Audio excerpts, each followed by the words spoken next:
All right. So without any more further ado, we have a great panel up here next that is going to be talking about how to hex in 2024, which is a very broad topic, as you'll see.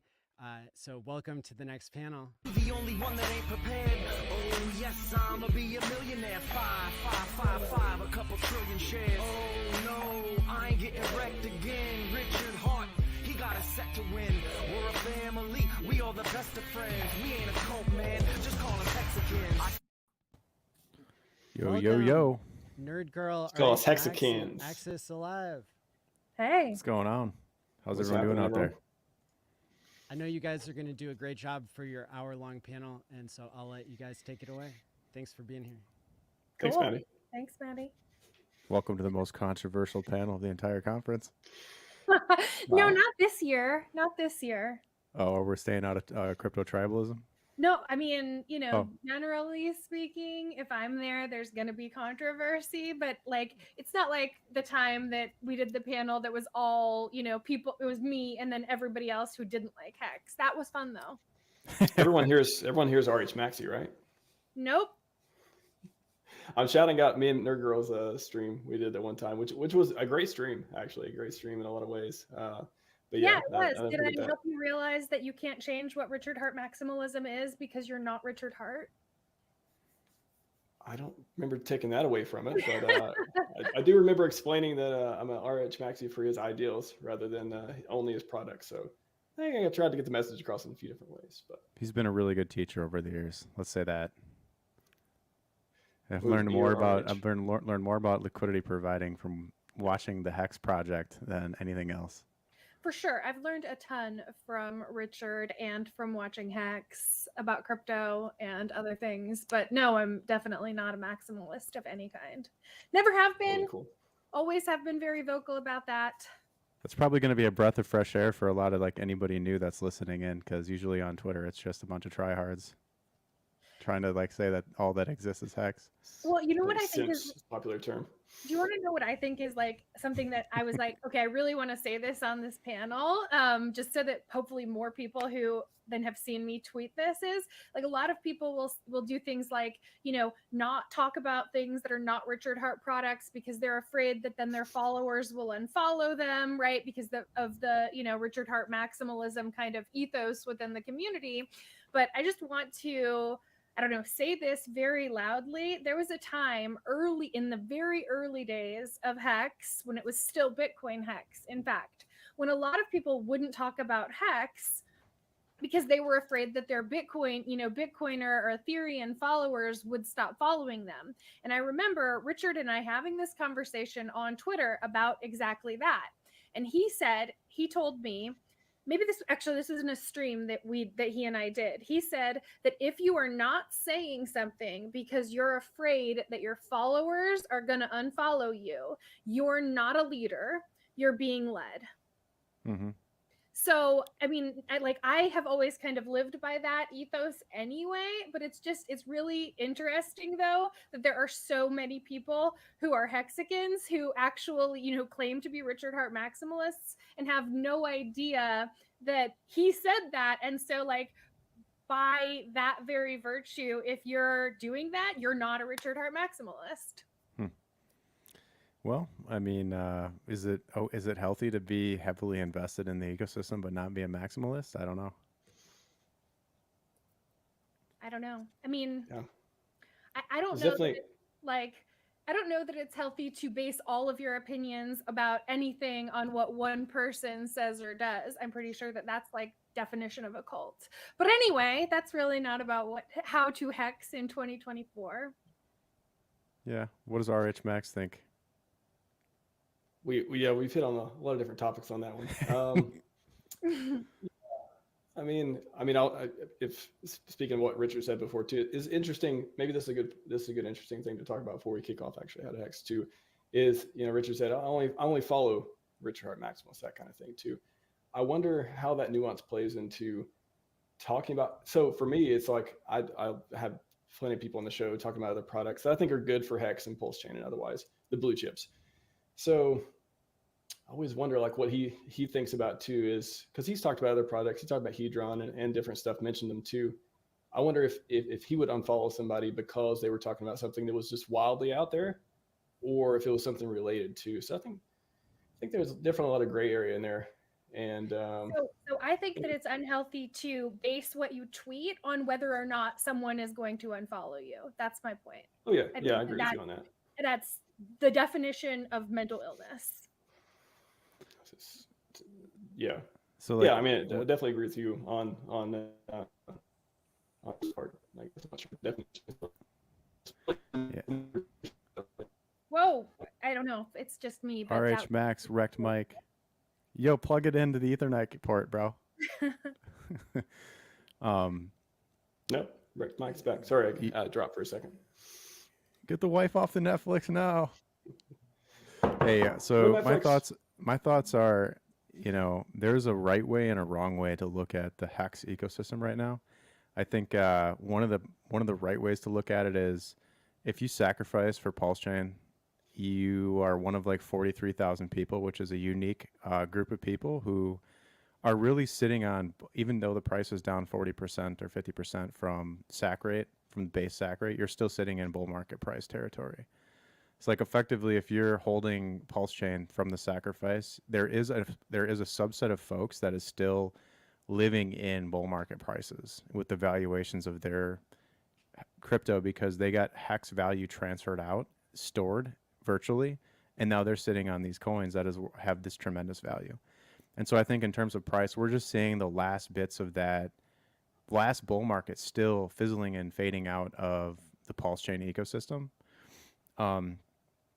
And a lot of those guys, they actually took that economic energy back into HEX, which is why we've seen this huge rise and fall in the price of HEX when you compare it to Pulse Chain value. So like HEX has done 2 and 3x's in pulse terms over the last 3 to 6 months on more than one occasion. And that kind of gives you a perspective of how the market is equalizing or trying to find equilibrium in what fair value is, and really what we're experiencing right now is just this divestment out of what was once one asset into this basket of like 4 or 5 core assets.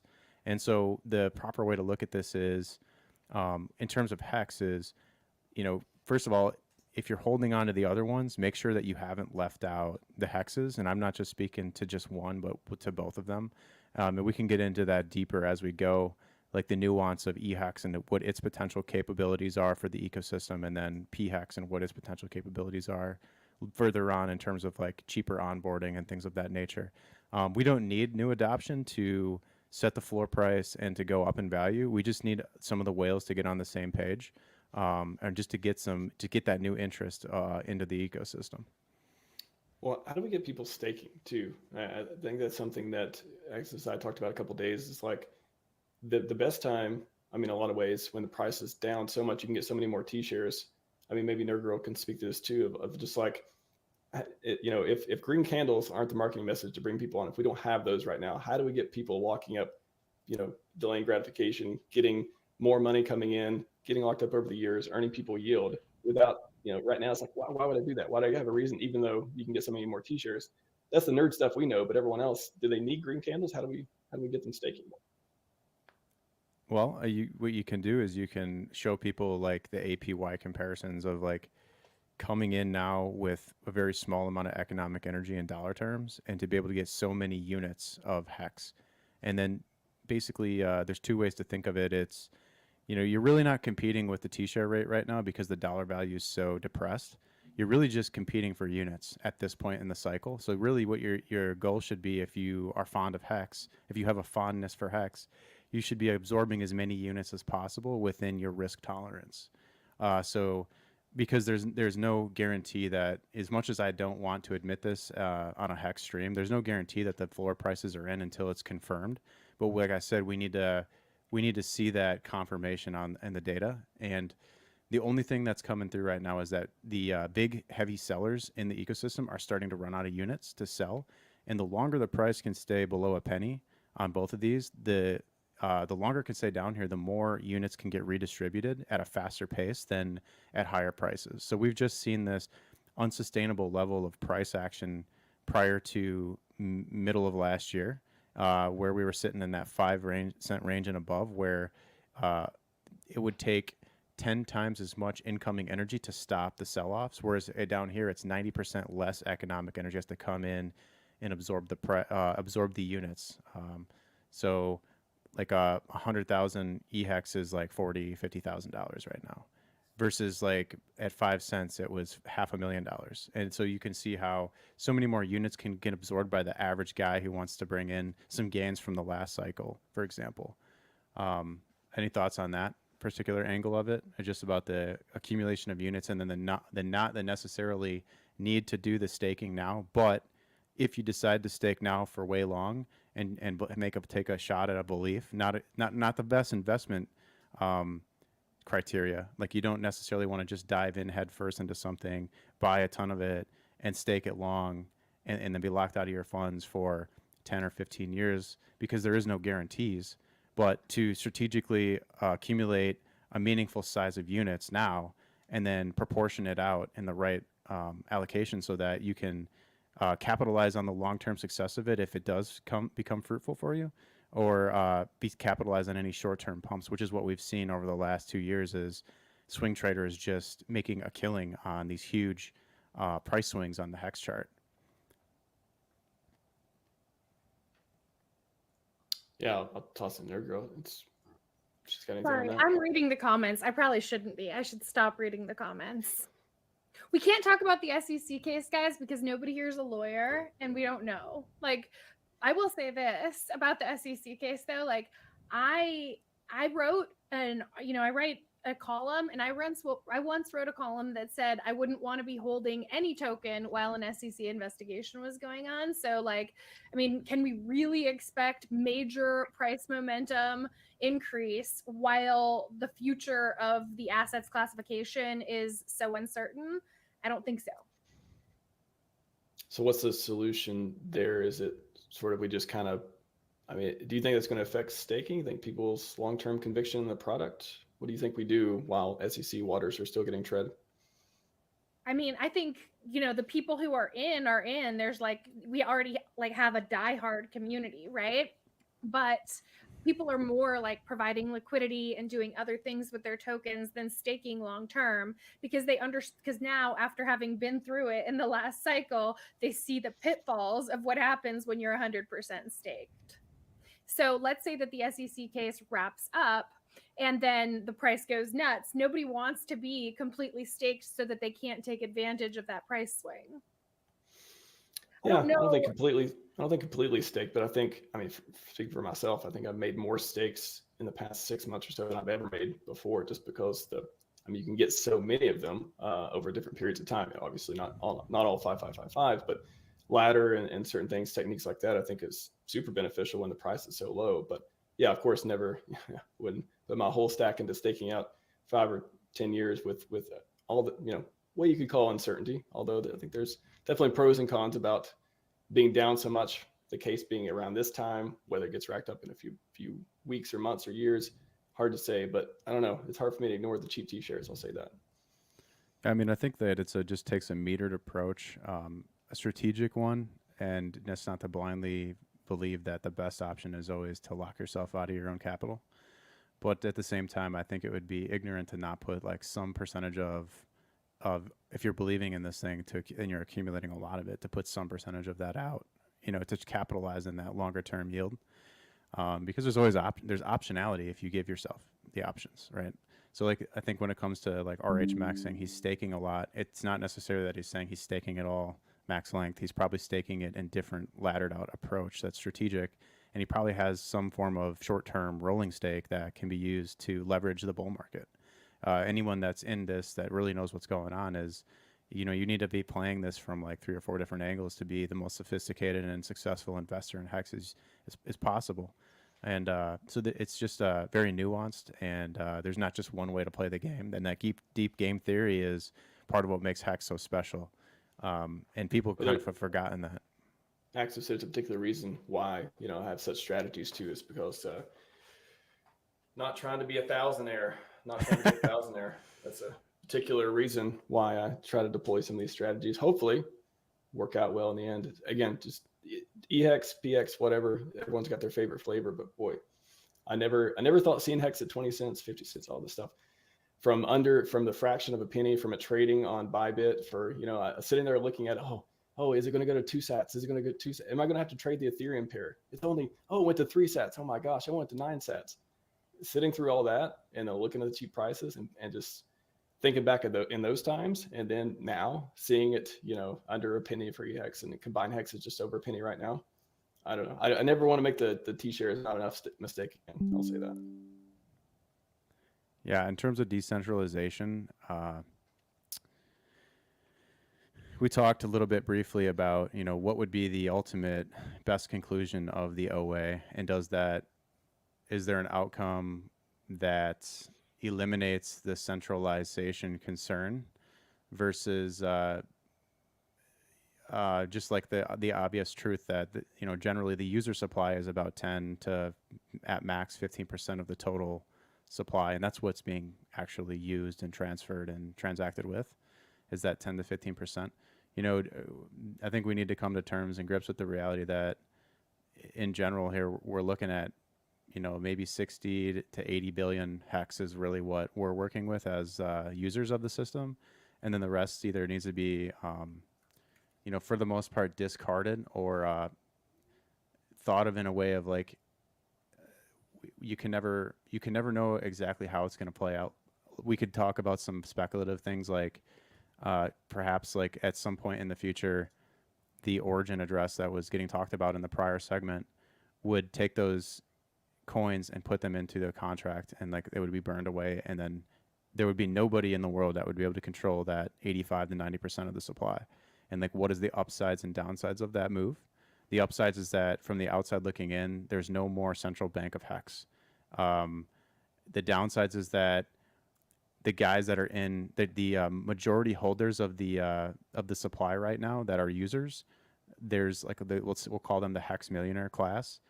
I've done this analysis with Crispy that shows that there's about 230 to 250 hex dollar millionaires left. The prices are so depressed that there's only 250 wallets that have $1 million of hex, either staked or liquid combined on both chains. So this is on the Ethereum chain. There's literally only like 68 of them left that have $1 million of hex, and on the Pulse chain, it's like 132 left wallets. And so you're looking at a combined like 230 guys that even have kind of like control of the user supply, so to speak, in terms of their portion of it versus everybody else.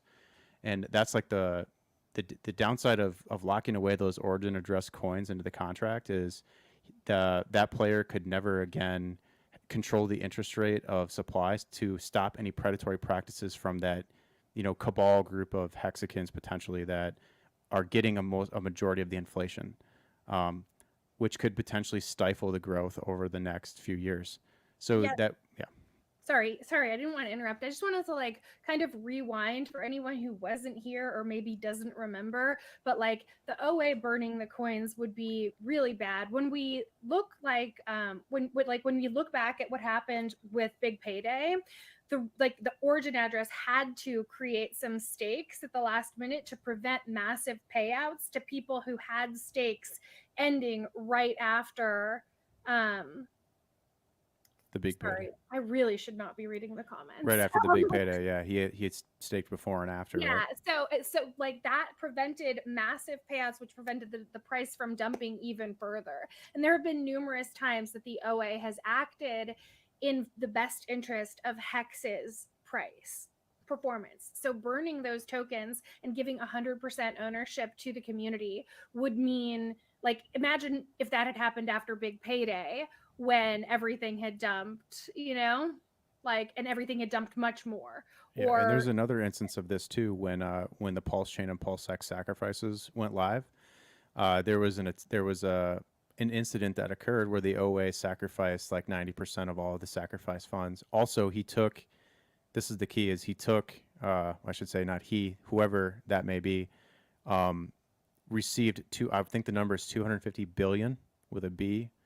Hex was the total amount that's sitting in the PulseX SEC. So a portion of that 250 billion hex is actually hex user supply that got burnt away forever, given back to the OA, so that it could not be dumped, and further hurt the price of hex, since the top at 56 cents. So like had that not occurred, the price performance would have sucked even worse over the last 2.5 years. And now the only way that supply can come back to the users is through staking behavior. And so then really that at this point, it comes down to who's really going to believe. And this is like a test to see who's got the steel nuts to hang in there and put some stakes out that they're going to be the ones that's receiving these rewards in the event that this thing is successful over the next 5 to 10 years. Well, that's what I've been trying to spend a lot of time doing too, is I've got an onboarding playlist on the channel too, and just trying to help people figure out even how to buy the stuff. This is, how to hex, right? So with the decentralization, I created GoRealDeFi.com that a lot of people use. I use myself too, to just like, the average onboard person, they don't need to know what IPFS is. They don't need to download the wallet. They don't need to they just need to get hex and decide what to do with it after that. So like, how do you guys onboard people? Like I'm struggling. I put out tweets and stuff like, what is the easiest way to buy Pulse Chain, buy hex, all this stuff. I've tried to synthesize it down, really create content focused on that, because a lot of people, they click on stuff. Hey, they need to do 10 clicks. They need to do all this stuff. Why not just go to Coinbase and buy Cardano, buy like anything else? Like why would they buy hex when, there's all these hoops to jump through? How do we onboard people in 2024? Whoever wants to take it. Yeah, so I've had friends recently who I asked to watch the movie, who I had asked people to watch The Highest of Stakes, and they're like, hey, I really want to buy some. I saw the price is really down, and I can't figure out how to buy it from anywhere. So what I've been doing is, obviously they haven't been buying huge amounts, but I have been selling small amounts just personally to people just to make it easier for them. Like, instead of trying to help someone, help someone who's not crypto native, or someone who is only used to buying their tokens on Coinbase and has never had a, self-custodial wallet, or I guess that's not even the term that we're using anymore, but who can keep up. I'm going to use that term just because it's easier to understand, right? I've helped people set up a Rabby wallet or that kind of thing so that they could hold the tokens on multiple chains. But as far as buying it, the best, easiest way to do that and not affect the price has been to just do personal sales, which is actually not legal, but because it's money as a service. Hard to scale too.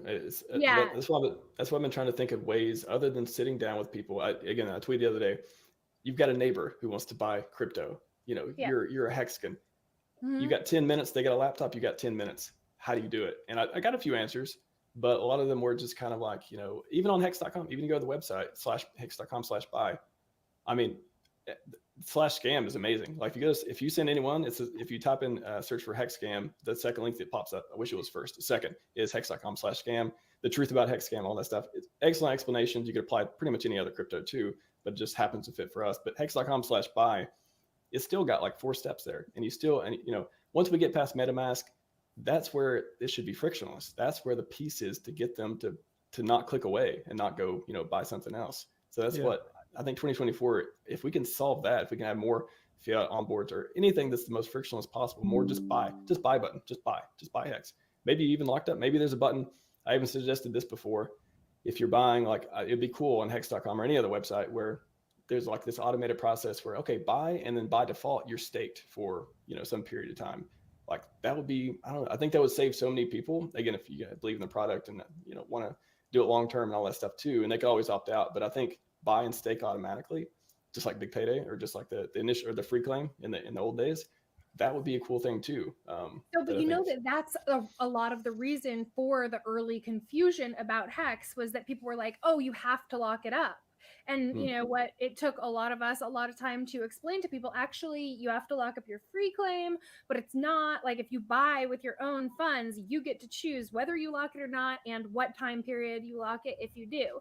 So if you just if you were to buy something and it was automatically staked, I wonder if that would contribute to more confusion about Hex and more FUD. right? Like more misunderstanding of what the asset is and what the possibilities of it are. That's definitely, definitely something that came up in the last cycle was people asking me like, well, I thought I had to lock it up. And Yeah. it's like, no, you don't really have to lock it up. You can just ride the wave too, which is perfectly, actually, it's probably appropriate for a lot of folks. Yeah. I wanted to say too that, I mean, Hex Scout is just launched and it is a tremendous onboarding tool. I mean, I think if you just send people to Hex Scout, that's going to pique their curiosity all on its own. And it kind of has this whole tutorial that explains, you know, kind of how we see things playing out. There's like if Hex performs well, it could even perform like Bitcoin did in the early days, and you can simulate staking behavior, and you can there's easy buy and stake buttons on there. There's warnings for the Hedron. If you go to end of stake, it'll tell you got Hedron waiting to be minted, and it'll do that for you as well. So it really holds your hand through the process. And this whole like familiarizing people with like a DeFi wallet, like a MetaMask wallet or a Rabby or one of these other ones, Internet Money wallet native to Pulse Chain. That's just like something that you show somebody if they really want to get in, they're gonna download that thing, and you just might have to help them through with it like once or twice, maybe by 30 times they'll start to catch on. And again, green candles are the best marketing. So the cool part is that, you know, once the green candles come is when you're going to get the most interest. We saw that last spring when the price ran up 700% in 3.5 months. And, you know, people were banging down the door and people were doing 1,000 ETH market buys. And those times will come again. There's no doubt in my mind. It's just that we need to have in my opinion, what we need to see in terms of oddboarding that we can see a lot more. But in terms of whale movements, we need to see a cohort of whales come in and understand the game, and you know, we shouldn't leave it up to like one or two smart whales to do this, but it'd be cool to see like an effort where these whales start to swim in the same pods and they start to set a floor price on the EHEX. Well, why do I say EHEX? Well, because it's got the least amount of liquidity and the most upside potential. And if we can control the EHEX price with the low liquidity, let the price stay below, let's say half a penny or a penny for an extended period of time, let's say 6 months, and absorb a lot of that supply up. Remember, you can get 10 times the units here for the same dollar amount as you could up at like 5 to 10 cents just a year ago. So it really, if the longer we spend down here, the more units get redistributed back into this like smart floor place where we're going to set the floor. And then to like shoot the price up, it costs much less economic energy on the EHEX side because there's really only like $500,000, $1 million worth of liquidity over there on any given day. In terms of HEX, there's probably like $500,000. And so to make the price 3x, you have to inject $1.5 million, right? So, but when you do that, let's say you triple the price of EHEX, and this just happened back a few months ago where some whale came in, absorbed 400 million HEX, and shot the price up 3x. That virtually lends value to the Ethereum, to the Pulse Chain network. So then now you've got, let's say at the time there was $7 million on the floor, and then as he pushed the price up 3x, now there was $21 million that was bridged into Pulse Chain, which then could be used to purchase that EHEX that's on Pulse Chain could then be used to purchase Pulse Chain and PulseX and then push up the valuations of that network.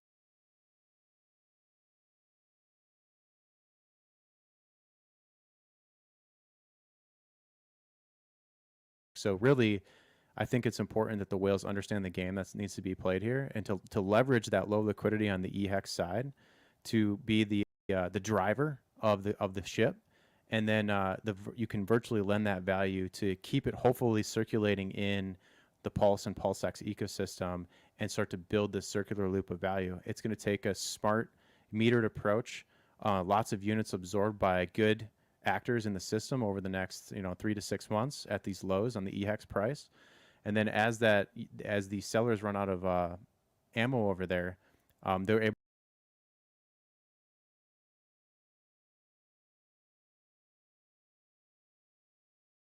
to virtually lend value to the Pulse Chain network by pushing the price up and then creating a floor price.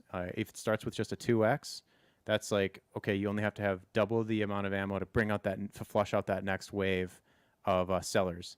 And then you could do another 2x maybe 2 months later and then flush out that wave and just do this very, move the defense line forward one tranche and then let time do its piece and then move it up one more tranche and then let time do its piece.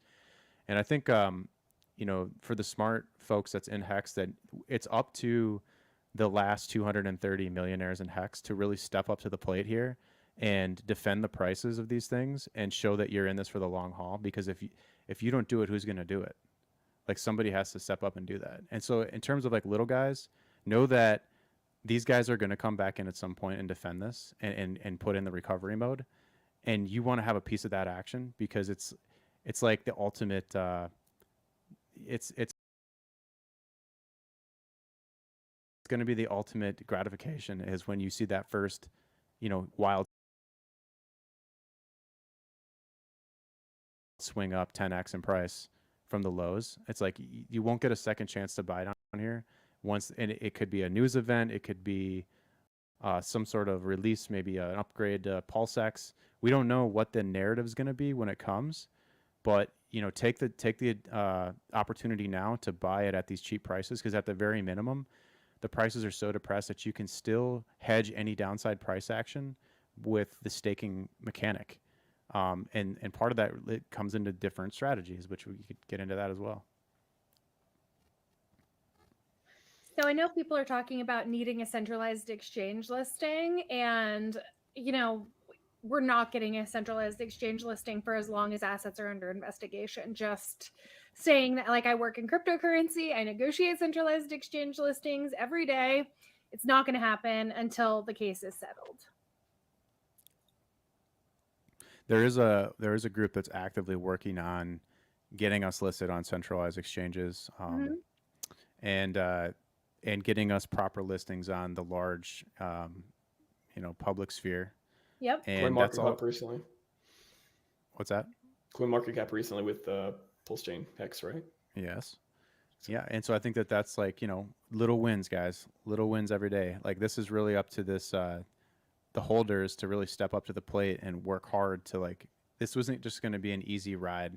But you think it was easy for Bitcoin to pick itself back up in the early days when nobody believed in it? It probably wasn't. It probably took a bunch of crazies to step in and do the hard work. Imagine Roger Ver at a few pennies on a Bitcoin, buying it, and then becoming Bitcoin Jesus over a decade. Do you think that was easy to take all that ridicule and be the face of it? It wasn't just one man, of course. There's the other names, but this is really where you earn it. The first cycle was a little easier because there wasn't as much overhead challenges. But those that can stick with this, persevere, and act positively is going to really take it to the win. It's not going to come easy, but it will be very, very fulfilling when we get there. What can we do individually? We got hundreds, if not 1,000 people watching at this point. What can people do individually to, that's why I started streaming a couple of years ago. It was like, I want to have more utility. Been watching forever, been around, following Richardson forever too. But it's like, what can I do to actually put my own bags? How can I help the community? How can I give back? These type of things. This year, I guess two parts of the question. First part, what would we get the most ROI for this year, 2024, for HEX? What would be the most ROI? And then what can people do individually to go out? Is it just sitting down with their neighbor, who may like Litecoin? They sit down and they just walk through how to get HEX and decide if they want to stake it or not with HEX Scout. Is it outbound market messaging? Is it signing the amicus brief for all this? What can people actually do to let them feel like they have a little bit more power and to be a little bit more involved instead of just looking at Twitter and retweeting stuff? All the likes and comments are great, but again, grassroots. We are extremely grassroots movement. How do we get back to that in 2024? People used to make a lot more compelling content that wasn't just reiterating the same thing, or hex flexes. People used to make intricate charts. People made built all kinds of applications that could be used for tracking hex, and that kind of stopped. And I guess what would need to happen is just more people to feel like more people who have the talent and the skill set to create things that actually do add utility, that add awareness. But just sitting with your neighbors and stuff, I feel like we all do that, but that doesn't really scale. Yeah, I think going out and reaching new audiences. So for example, I got a stream coming up with Donovan Jolly from DIY Investing, who is a guy that I was watching in 2017. and he's been through the ringer. He's got like 56,000 YouTube subscribers, and you know he'll be like one of the first guys like going out and getting on an interview with like a Ben Cohen, or like what we saw before with like Crypto Man Ran, or Wolf of Wall Streets. These guys like getting out there in front of these different audiences is part of gaining different types of exposure.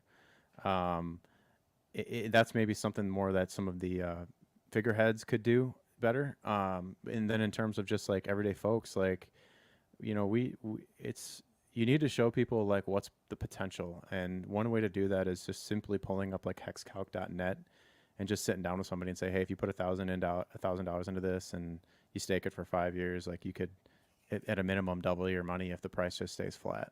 And then like it starts there, and then it gets into this conversation of, if it goes down 90%, you can put another 1,000 in, and then just hedge the bet. Or if it goes up 10x in 5 years, then you're up 10x plus whatever the double the yield would be, right? So like just showing people like the mathematics of how the system works, it can get people interested in my experience, that it's when I have consultations come to me through my website, a lot of times they just want to know the tools better, like how to bridge, what does all these different levers and buttons do? Like there's a lot of people that want in, but they're not comfortable doing it on their own.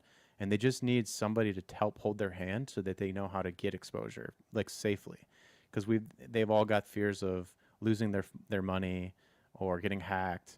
And so if in my case, like what's been the most beneficial is just, you know, spending the extra time with people to teach them the tools the right way the first time and show them the nuances, because this like the MetaMask and the different apps is all new technology. They're not always as fluid as we'd like to say they are. And so like just to know like the little nuances of like, okay, if gas is high, you might want to wait to transact, or when you go to do a transaction, you need to approve it first, which costs gas, and then you need to actually make the transaction, which costs gas. Because sometimes that it's like, what? I thought I just sent it, or oh wait, I thought I just provided liquidity, and then they walk away, and then it's like, oh no, you just approved, because people's minds are ahead of here and now, so you need to slow them down and say, hey, step by step, this is how you got to do it. And if you give them a written down thing or a recording that they can go back to reference, that always helps too. Well, especially since Pulse Chain launched, it's and AXiS may have a unique perspective on this, you know, being a founder of a token as well. Like, how do you balance talking about Hex versus, you know, there's the sea of other things on Pulse Chain, there's other ecosystems and stuff too, if you don't want to stay in Pulse Chain.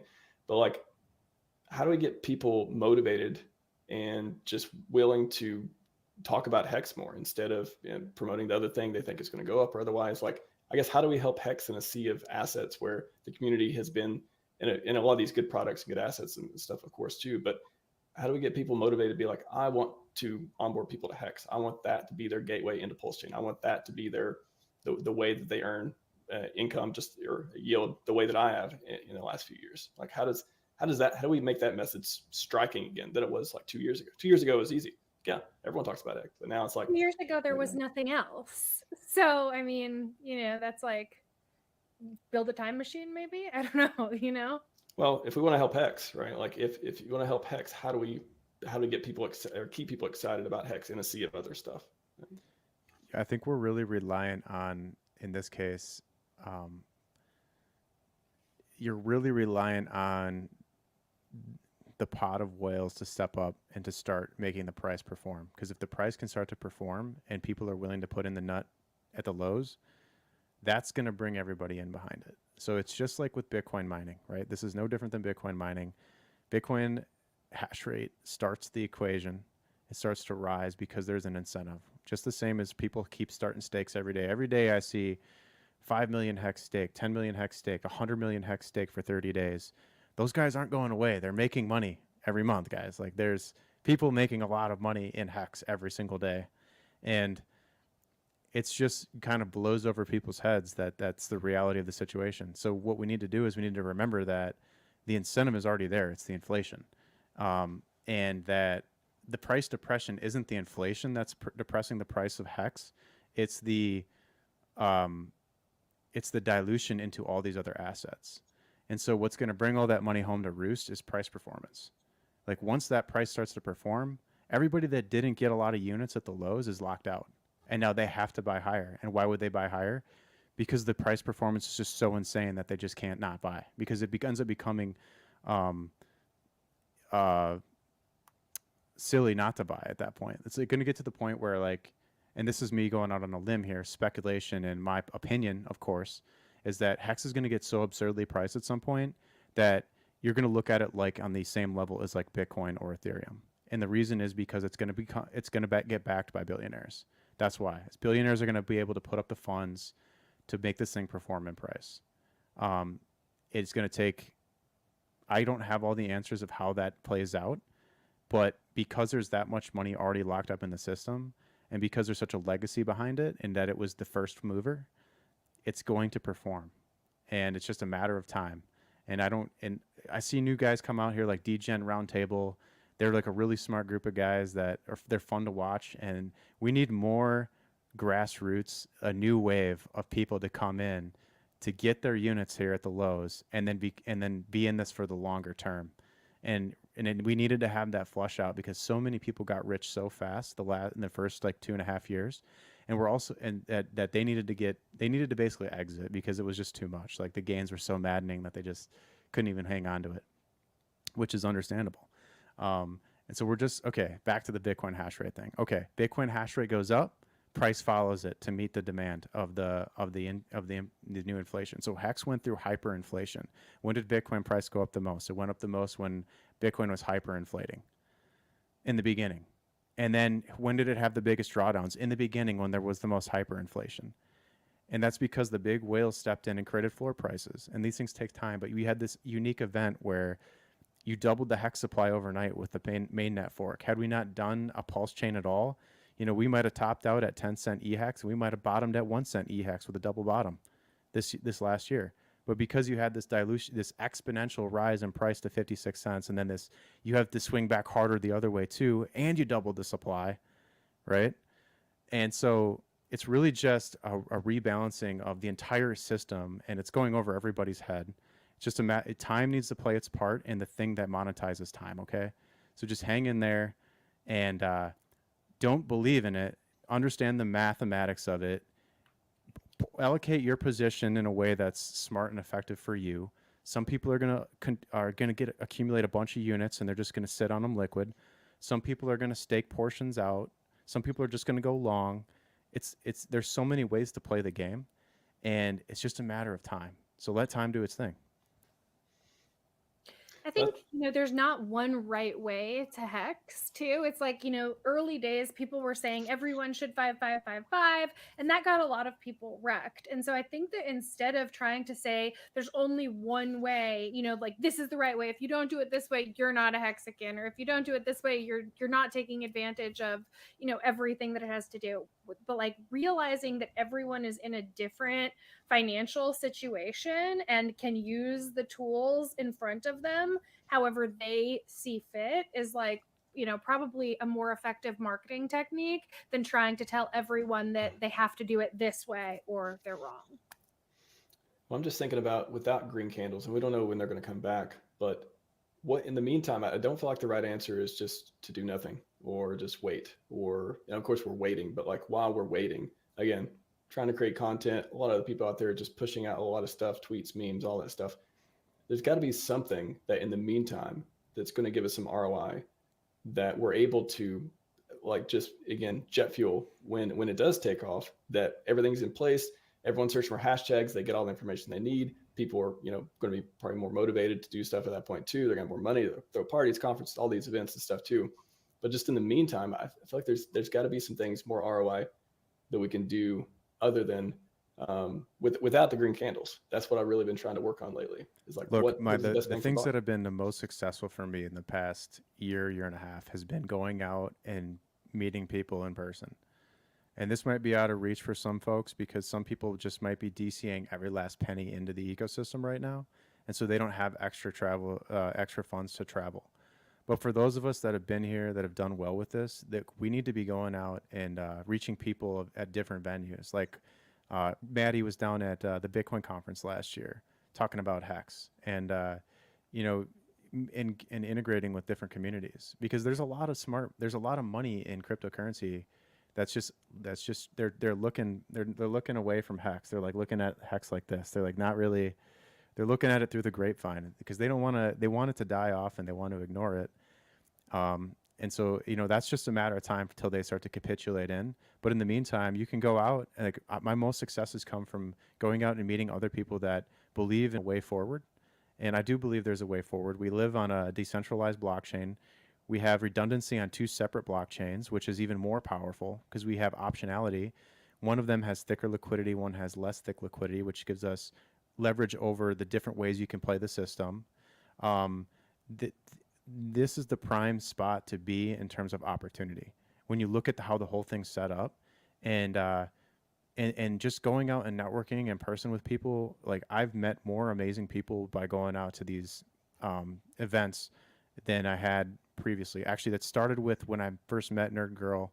Some of the first people I met in Vegas, like El Hexadente, and he got me into the secret chamber down in the bottom of that where Nerd Girl and Whales Only and Maddie Allin, and in the that was speakeasy. in the speakeasy in Old Vegas, right? And that was my launching point, was getting out and meeting folks, and they've all done really well with this system. And so it's easy for us that have done well with it, understand it, and believe in it. You know, irregardless of any other concerns that people might have, look from the outside looking in, there's a strong community here that's building. We have 179, 180 projects built on Pulse Chain to help support the core of it. And then on top of that, you have this this HEX thing that, you know, for right now, people might have forgotten about it. But like, when you look at the actual metrics, like it's hard to say that too, because there is a lot of transactions between there, and it's some of the thickest liquidity on the chains. And so there's just so much opportunity out there. You know, I urge everybody to go out and, you know, be a part of these live events, start conversations with new communities. Don't be a dickhead online. Wait, are you saying that we should build bridges? We should build bridges. We should, well, most definitely should build bridges. The reason is because, like, what else are we gonna? We could do it. We can do on our own. We can repeat the 100x on our own as a community. But don't we all want to see the 1000x? To do that, we're gonna have to reach out to new communities and show them the opportunity here. One thing I will say is, like, sometimes we have some more, you know, general crypto influencers who incorporate HEX and Pulse into their content, into their, like, you know, daily content or weekly content. And what they often see is like getting attacked for only covering HEX or Pulse for, you know, 1 minute. Recently, Wendy did that, right? She made a thing and she covered, like she always does, a variety of topics, and HEX and Pulse were just one of them. But instead of people being glad that she spent a couple of minutes covering this ecosystem, people attacked her and felt like she should have spent the whole hour. But that's not how she does her content. So just being like, hey, I loved that you covered us for a couple of minutes, would love to see that more, that encourages people to do it again instead of disincentivizing them because they got attacked. Yeah. And with that, HEX is 4 years old. It's had 0 bugs. It's had multiple audits. The price has had great performance from the perspective of you could have swung trade this asset for 2.5 years during the down periods and walked away with millions of dollars, literally. So yeah, it depends on their perspective and how you play this game, but there's been lots of opportunity in there. There's even more opportunity now than there was up top. You know, the tokenomics are solid. It's just time, guys. Like, I know people are running out of patience, and like there's one thing that I can't teach people, and that's patience. You did get into this get rich slow thing. So unfortunately, we thought it was fast, but it's only fast for like 6 months. So it's going to be really, really slow until you get that 6-month screamer, and then it's going to be really fast. So hang in there for that 6 months. That makes it easier to talk to other communities too when they say, because like even now doing cross collaboration, I mean, it's good when people talk about HEX and Pulse Chain that don't normally do. Like Nerdgirl mentioned the general streamers and stuff, but giving them even more motivation, even outside of green candles, like even good news, even, you know, again, the coin market cap listings and stuff like that. I mean, I think that's what Wendy covered on the show, if I remember, recently as well, giving people a reason to talk about it, even outside of green candles. And then when the green candles come, oh yeah, covered that before. People were interested. Maybe they left a lot of good comments and got a lot of likes and a lot of views and stuff. Those are really critical, I think, too. And it's something to my point of like, what can we be doing in 2024 until the green candles come? Boy, yeah, cross collaboration, getting other communities involved, building bridges. Yeah, I'm gonna try not to walk too far over the bridge though, and not stay on the other side, but definitely meeting people in the middle, shaking hands. Hey, you got a good product? We got a good product. Well, hey, that was always the thing about building bridges is you don't have to go over it. It just allows people to come to you. You know, like, yes, you can cross it, right? But like the idea of creating the bridge is so that people feel like they can come and they're not entering some super exclusive, you know, community where if they decide that they want to continue with what they were doing on the other side of the bridge, they no longer can do that. Right? Like, I don't want people parachuting in with no way out. Well, I think that's why staking is powerful too, just as a concept, because it kind of gives you the skin of the game over longer periods of time. So if you do cross the bridge and come over, instead of just forgetting about it for a while, like, maybe I'll pay attention to more Hex news. Oh, maybe I'll pay, there's this new streamer. I'll still in my own other community, but also I'm paying more attention. I'm in the community. I'm interacting with people over on the Hex side because I have a little bit more skin in the game. So I think staking as a general idea is a powerful concept. Stickiness, right? Rich talked about this speculative stickiness and otherwise a lot of cool mental models there. I love it. I think we got a lot of cool times ahead. I mean, people are pretty upset right now, but who? They won't be. I mean, not us. We're good. But I'm just saying that there's a cohort of folks that are online every day that are upset, and they need to go for a walk and touch grass. Let time do its part. Watch some of these streams so we can give them the numbers instead of the charts. More numbers, less charts. How about that? More how data. Bullish is that? If you think about it, yeah, you could look at, okay, let's say there's only like 230 millionaires in Hex right now. Well, where do you think that all those other millionaires went? They extracted. So maybe they're sitting on bags that could be brought back in once things get moving, but nobody wants to step their toe in first. And so all I'm saying is it's like a chain reaction. We've seen it before on Hex where somebody's going to do it first and then somebody else is going to follow. Because at the core of this whole thing is that everyone will be competing for that inflation, right? And it's just it's going to be a good future, I think, for the Hexicans. They might not be able to see it right now, but they will. One thing that I want to say is, like, you know, you've asked several times, what are some things that we can do?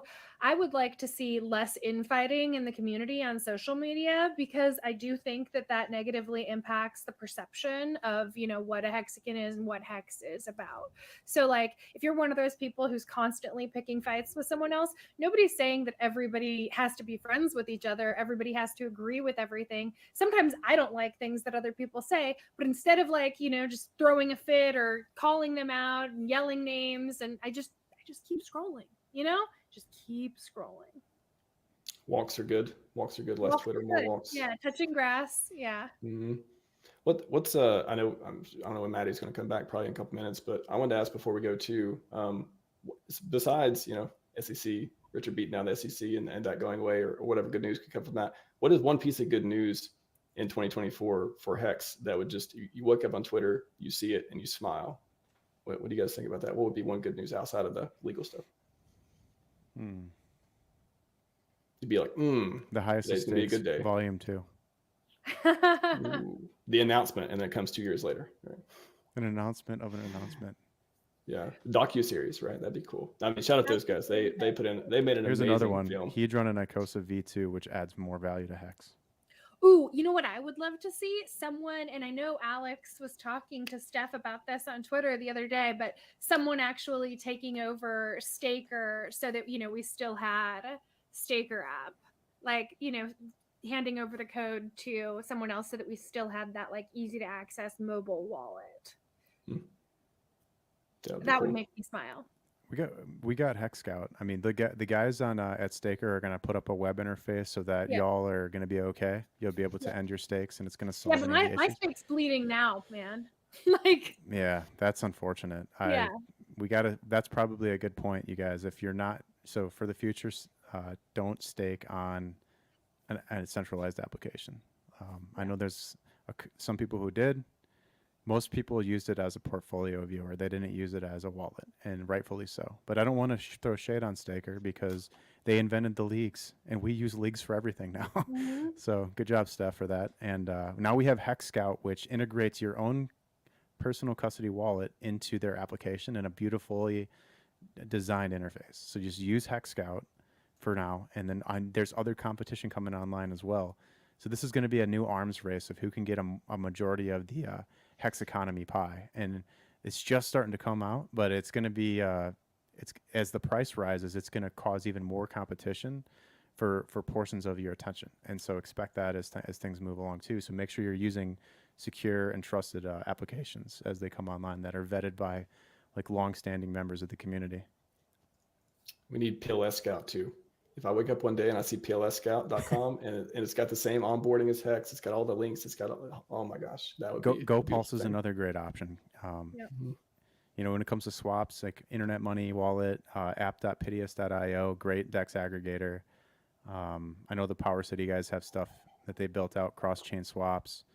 So you can get Hex through a lot of different means. And if you need help understanding the tools, reach out to somebody who provides a service that you trust, that's public, not somebody that you just found out about. Or, you know, if you got a friend that's been like someone that you know is doing well with crypto, but they're just unwilling to help you or won't make time for you, sometimes it's just better to just stop wasting time and go find somebody who will. You might have to pay them to do it, but at least you know that they're gonna care about you and help you. Yeah, paying people to help you with your money is probably smart. You know, like if you're nervous about it, and then if someone is paid and you know who that person is, yeah, that's better. That's smarter than just relying on somebody else. Definitely. You know, and when you pay for services, that's really gonna have you have skin in the game, so that you're gonna value the information you're given and use it. So anyways, guys, I appreciate you all for having me with you here. This has been a good conversation. Hope everyone got some value from it. Thank you, Maddie. Thank Excellent you to you conference guys. as always. Yeah. Excellent panel. Now, I guess I'm going to have to ask everybody at the conference when we're able to use this AI technology to lip sync into different languages, is there any language that you're the most excited about watching yourself speak? Chinese, because there's a lot of crypto people in China. I was thinking that too. I'm going with that. I'm going with Mandarin. Yeah. Nicole? I'll be different and just say Korean. Cool. Korean works. Yeah. I'm cool with that. Yeah. German, maybe just because I have roots over there, a couple generations I can back. speak German though, so that's I'm a language noob. The only language I can speak is like binary. Amazing. Well, I'm really glad to have you guys in the community. I thought you had a great panel, and looking forward to the years ahead. Thanks Yes, for sir. having us, Maddie. Yep. Thanks and for being doing here. Happy this. to speak Nerd more girl. too. Guys, come back and catch me Tuesday night. I got like 3 panels that night. It's going to be amazing. Yay. It's going to be way more bullish. This was the more controversial realist stream. Now you're going to get the really bullish data. Hope everyone learned how to hex. We'll say that. I think we covered some good topics. So Appreciate you guys. all right. See you, Axis. Thanks. Bye, Peace. guys.